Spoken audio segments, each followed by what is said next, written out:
Hello दोस्तों, नमस्ते, प्रणाम। कैसे बानी लो आप लोग? हम तो आशा करते हैं आप लोग बहुत अच्छा खोल। आज हम आप लोग के एगो बहुत ही अच्छा गारी गीत सुनाते हैं। आप लोग के कैसा लगी कमेंट करो लो। अगर हमारे चैनल पे नया बानी लो तो प्लीज चैनल के सब्सक्राइब करो लो। वीडियो पसंद आए तो लाइक करो लो। आई लो गीत सुनी लो।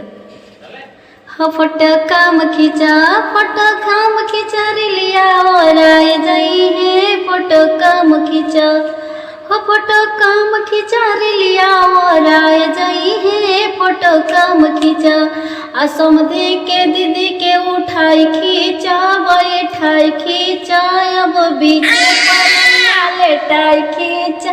फोटो काम खींचा, फोटो काम खींचा रिलिया और आई जाई है। फोटो काम खींचा, फोटो काम खींचा रिलिया और आई जाई है। फोटो काम खींचा, दुल्हा के दीदी के उठाई खींचा, बैठाई खींचा, बीचे से जियावा लेटाई खींचा।